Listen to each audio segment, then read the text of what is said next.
Bonjour à tous. Merci premièrement d'être présent. C'est avec, comment dire, le cœur évidemment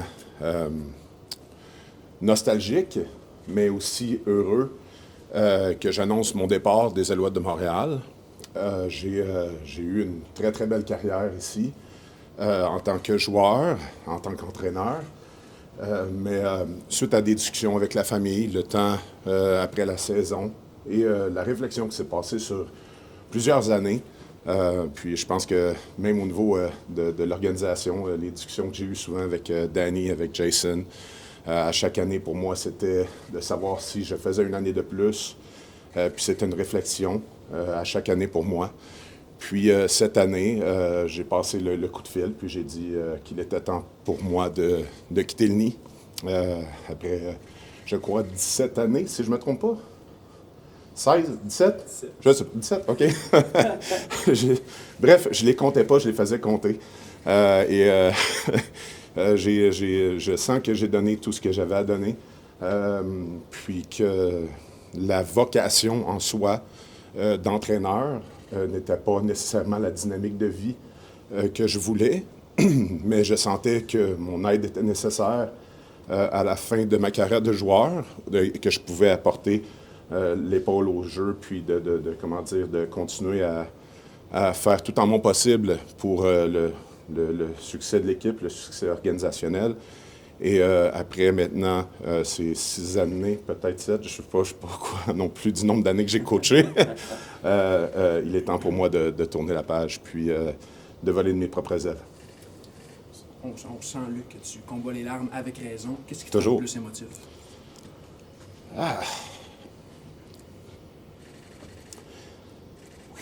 OK. De franchir le pas.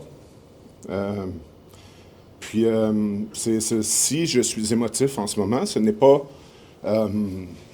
par tristesse, c'est probablement reconnaissance.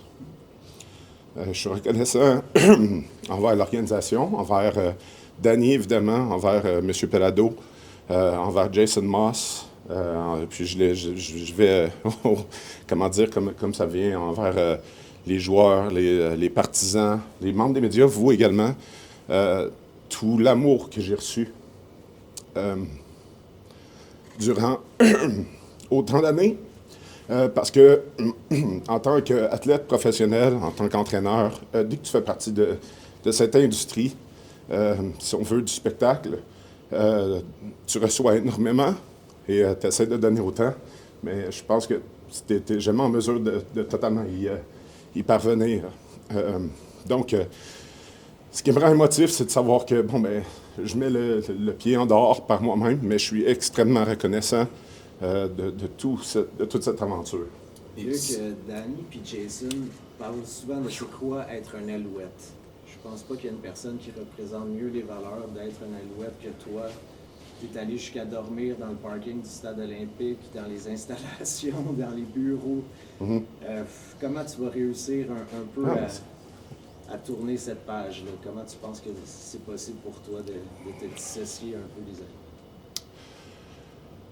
Je ne sais pas si je vais être en mesure de le faire, en toute franchise. J'ai tout le temps dit que la journée où est-ce que je quitterais les Alouettes, ce n'est nécessairement pas que je tirais une page où je tirais le trait sur être un Alouette. Peu importe vers quoi je m'en vais, parce que c'est important de mentionner, j'ai pris cette décision-là, mais ultimement, je n'ai pas encore déterminé le chemin vers quoi j'allais. J'aimerais prendre une expérience administrative, puis de me lancer un peu au travers ce cheminement, le profil scolaire que j'ai eu, qui est maintenant très loin en arrière de moi, évidemment, mais auquel j'aimerais me retourner parce que j'ai été élevé dans une entreprise familiale, j'ai été élevé dans le milieu entrepreneurial, puis la gestion était importante pour moi, gestion d'entreprise, puis tu sais, j'ai ce feu-là dans moi. Mais ultimement, j'en viens. Excuse-moi ta question. Non, mais tu as tellement représenté un Alouette, comment tu peux réussir un peu à t'éloigner de l'équipe? Ça doit être très difficile. Mais c'est ça, j'arrivais pour dire ça, merci de l'avoir répété, mais je veux revenir au match. Finalement, si c'était mon premier match des Alouettes, j'aimerais vivre cette expérience-là au stade. Je l'ai vécu très longtemps sur le terrain, mais j'aimerais la vivre avec les partisans, j'aimerais vivre ce spectacle-là. Je crois que oui, ça va être difficile de totalement tourner la page entre mes deux oreilles, parce que pour moi, l'identité Alouette est très, très forte. Puis ça ne me quittera pas du jour au lendemain. Merci. Mais Merci. Qu'est-ce qui fait en sorte que tu avais le goût de tourner la page? C'est-tu l'horaire? C'est-tu ça te tentait juste plus de coacher? C'était-tu... Parce que sinon, tu aurais pu continuer, ou est-ce que tu aurais pu transitionner de ce rôle-là à quelque chose d'autre dans l'organisation? Qu'est-ce qui... La prémisse de base, vraiment, lorsque j'ai commencé à être entraîneur avec les Alouettes, puis Danny s'en souvient peut-être, il était peut-être là à ce meeting-là, on faisait des petits 30-40 secondes où est-ce qu'on parlait de la vie, puis on parlait de quelque chose qui n'avait pas rapport au football. On parlait devant toute l'équipe, puis je m'en avais rappelé aux Alouettes également, à cette époque-là, que j'ai vécu les grands succès des Alouettes. J'ai vécu aussi les temps sombres des Alouettes. Puis pour moi, ce qui était... Si j'avais cette luxure-là, si la vie m'offrait cette luxure-là, c'était de quitter les Alouettes quand je sentais que tout allait bien. Puis c'est ce que je ressens. On a eu la saison 2023 où est-ce que tout était nouveau. Dans la saison 2024, je crois qu'on a vécu beaucoup de succès. On a été de court dans les séries éliminatoires avec les revirements. Et cette année, malgré, encore une fois, les revirements, on a offert un très, très beau football pour la Coupe Grey. On est une équipe... les Alouettes sont une équipe extrêmement unie, très forte. Puis le lien d'attachement est extrêmement solide. Donc, c'était le moment pour moi. Puis c'était pas nécessairement axé sur le résultat d'une saison, mais c'était plus sur le bien-être, le sentiment du bien-être. C'est un peu dans le même sens. Tu as fait allusion tantôt quand tu as fait la transition de joueur à entraîneur. Tu sentais que les Alouettes avaient besoin de toi. Es-tu rendu peut-être au point où tu sens que c'est plus ta famille qui a besoin davantage de toi que les Alouettes présentement? C'est le contre-coup, mais c'est le contre-coup de tous les entraîneurs. C'est le contre-coup de tous les joueurs. C'est le contre-coup de tous les gens qui sont au sein de l'organisation. Puis c'est probablement votre contre-coup également. De nous suivre tout au long de la saison. C'est une activité qui est demandante, qui est prenante pour la famille. Et mes enfants, ma femme, ont eu des étés avec un père absent. Puis j'aimerais bien leur offrir pendant quelques années un père présent. On a un joueur qui... merci. Davis Alexander, pour ne pas le nommer, qui oui. Disait que, un peu de manière anecdotique, que quand il t'appelait coach, tu disais non, je suis un joueur, je suis pas un coach. Peux-tu me raconter c'était quoi un peu ton mindset derrière ça? Tu étais un player's coach. Je me voyais même pas comme un player's coach. Je me voyais pas non plus comme un coach. J'étais un bon acteur. J'étais un bon acteur. Je crois que j'ai mis le maximum que je pouvais en dedans de moi pour favoriser les succès de l'équipe, favoriser le succès des Alouettes de Montréal, la performance sur le terrain, favoriser la bonne humeur à l'interne, apprécier les gens, donner de l'amour aux gens.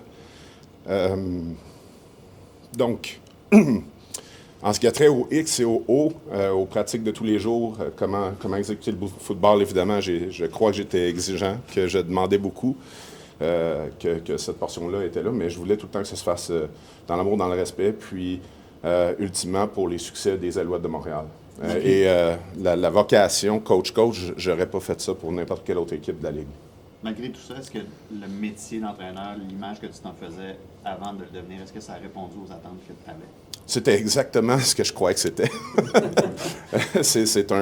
C'est une vocation dans laquelle tu continues évidemment à vivre ta passion, que tu continues à être, à faire partie de la gang, à vivre une énergie qui est unique, si on le met avec Astérix dans le monde du travail. Mais il reste ultimement que le contre-coup, c'est tes proches qui le vivent beaucoup plus que toi. Là. Le sacrifice d'une carrière d'entraîneur, c'est le sacrifice de ta famille envers toi. parce que, ultimement, c'est ta passion que tu vis. Faire partie de la gang, puis l'esprit de camaraderie, c'est souvent ce qui manque le plus aux athlètes. Toi, à quel point une reconnaissance d'avoir, l'avoir fait 50 plus, là, de faire partie de la gang, est-ce que tu penses que c'est ça qui pourrait te manquer le plus? Assurément, c'est quelque chose qui va me manquer parce que c'est exprimé par tous. Puis évidemment, je ne le sais pas encore. Je vais l'apprendre prochainement. Mais c'est exprimé par tous que la chose qui manque le plus, au-delà même des épaulettes, le casque ou le crayon, le papier, les dessins, les jeux, la victoire, ce qui te manque, c'est l'environnement, puis la camaraderie d'une chambre de joueurs. Puis je me considère extrêmement privilégié de par l'embauche de Jason Moss, suite à l'embauche également de Danny, d'avoir vécu cette atmosphère-là qui était particulière, unique, extrêmement soudée, extrêmement liée. Puis c'est pour ça que justement je dis je suis prêt à quitter parce que est-ce que je vais vivre mieux? Je ne crois pas. Est-ce que si tu fais des pas en avant, niveau administratif, tu veux revenir un petit peu à tes racines, à ce que tu as étudié, est-ce que ça peut être un pas de côté, temporairement, pendant que tes enfants grandissent et tout ça, puis que... Parce que ton nom, étant donné que tu es associé aux Alouettes, puis si tu as des études qui viennent avec, ton nom va toujours revenir pour peut-être un poste dans l'équipe, un poste important. Est-ce que ça peut être un pas de côté avec un retour éventuellement, ou tu fermes complètement la porte à ça?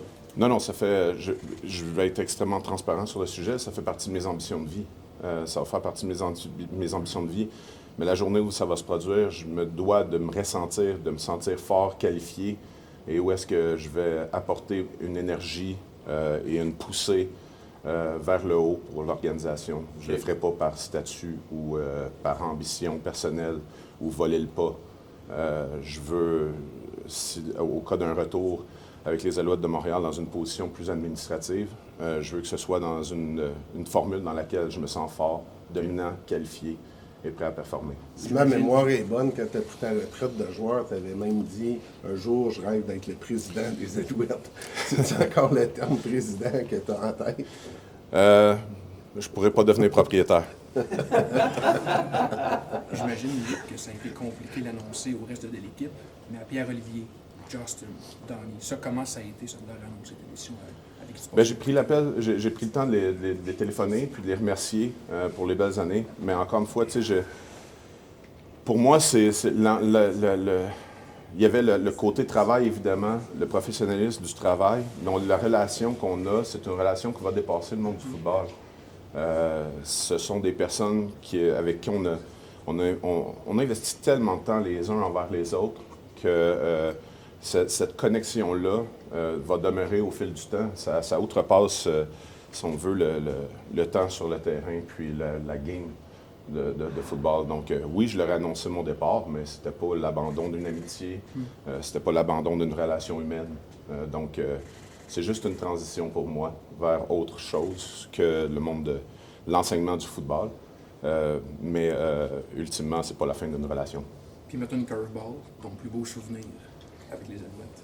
Mon plus beau souvenir, pour moi, il est très facile, puis c'est difficile à matcher, pour vrai. On vivait beaucoup d'adversité en 2014. On avait une saison qui était quand même, somme toute, assez difficile.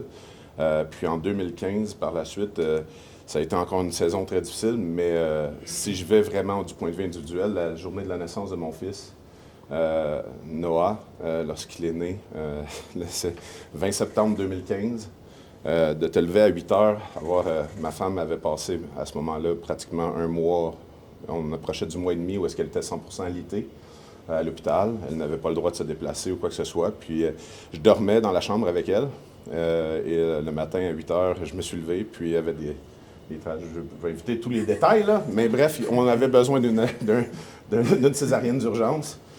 Et puis, j'avais appelé à l'époque Jim Pop, puis j'avais dit, écoute, ma femme, on est en césarienne d'urgence et tout le tralala. Et je lui ai dit, je ne sais pas si je vais être en mesure, je ne crois pas être en mesure de disputer le match. Puis j'étais à l'intérieur du local de chirurgie, puis ça ressemblait quasiment à une scène des Boys. Tu sais, quand il fait le triple pontage, là, puis il regarde l'horloge, puis il dit, finalement, je pense que je vais être à temps pour la game. C'est le médecin qui m'avait dit, je pense que tu pourrais être à temps à ta game. Puis là, j'ai regardé ma femme, puis elle m'a dit, tu peux y aller. Puis je suis venu jouer le match à Montréal. On avait remporté contre Winnipeg. Mémoire, je me dirais 32-15, quelque chose du genre. Puis après ça, j'étais rentré à l'hôpital.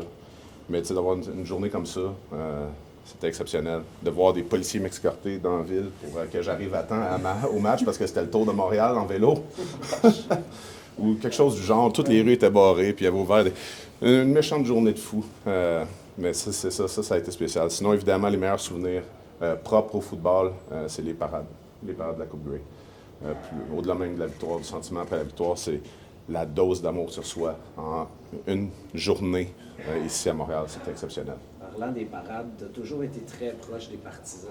Tu es parti du gars qui a été le dernier repêché à devenir un des favoris du public pendant de nombreuses années. Peux-tu juste nous parler de ce lien-là? Tu as signé des tonnes d'autographes, des millions de photos, tu es resté des heures et des heures sur le terrain après les matchs.